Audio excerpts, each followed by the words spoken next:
Mein lieber Rudi, it's a long time since we heard from you, and we're all strained like an open book. It is not possible to continue such a life. Still makes the unthinkable brutality and stupidities which cannot be written. When Daniel Schwab found a box in his parents' garage with his grandfather Rudi's name on it, he had no idea the impact this discovery would have. Everyone knew that there was a trunk and that there was some valuables that my grandfather had left behind. But I didn't at all consider the significance and the size of material and letters, 2,500 letters. The collection was correspondence between his grandfather Rudi Schwab, who'd sought refuge in Johannesburg just before World War II at the tender age of 17, and Rudi's friends and family left behind in Germany. The heaviness of the separation will be wiped away for you by your great new life.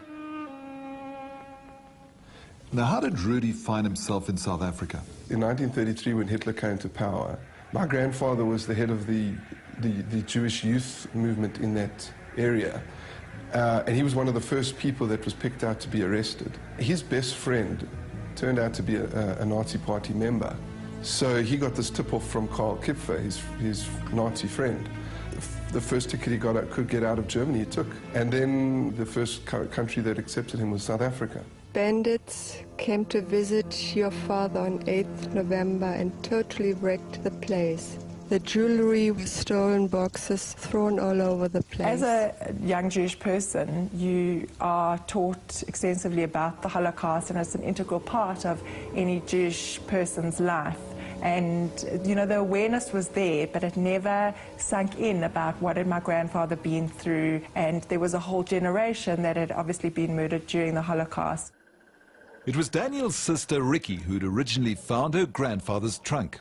Ricky, is it cruel to say that you liked the look of the trunk and just tossed out all the letters?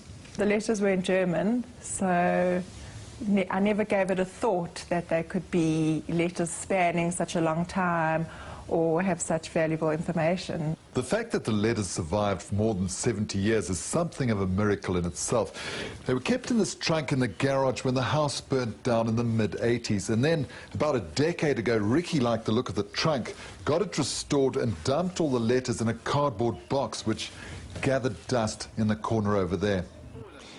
The letters, mostly written in German, span the period before, during and after World War II. They tell the story of Rudi starting his life afresh in South Africa and his family's life back in Germany, as Nazi control became more and more oppressive. Every Sunday he was sitting at the dining room table, all dressed up, tie and his jacket and his grey flannel pants, and he would type away on his portable typewriter with the carbon paper to have the copies. Rudi's only son Norman had no idea what was in the letters. He didn't understand German, and his father never spoke about the past. On a personal level, definitely the pain that my father suffered is it's palpable in those letters. It's unbelievable that he wrote these things, you know, without saying anything to anybody.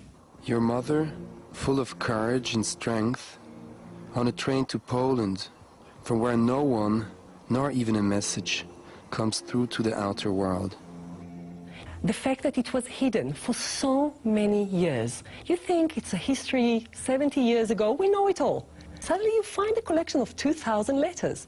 And not only the letters that came from Germany, but also Rudi's letters. He kept his letters as well as the replies that he received. And that is absolutely unique. Renowned Holocaust academic Tali Nates is the director of Johannesburg's soon-to-be-completed Holocaust and Genocide Museum. She was the first person Daniel showed this collection of letters to. Now, most of the letters were in German, so it must have taken a while for the full story to emerge. Absolutely. So in the beginning, there was a realization, as I was talking to Daniel and Ricky about this, that this is big, but how big it is, we just didn't know. And immediately we realized that it has to be translated and it has to be investigated and written about. It was unknown, and we were discovering or rediscovering history. When Rudi had initially been tipped off on the dangers of staying in Hanau, Germany, he tried to get his parents to emigrate with him. Rudy's father Max wasn't all that worried. After all, he'd fought for the German army in World War I. He was a company commander. He'd even been decorated for bravery. Surely he wouldn't be targeted. Through these letters, do you see how he pleaded with the rest of his family to come out, to get here? Absolutely. Our family had been living in Germany for 400 years. In Hannah, my great-grandfather was a war veteran, and he was a prisoner of war for 2 years, and for that he got a bravery medal, the Iron Cross. So he was very proud to be a German. So for him to think that the world could change so drastically, that they would start killing people, and him in particular, people that were so German, was something he just couldn't come to grips with.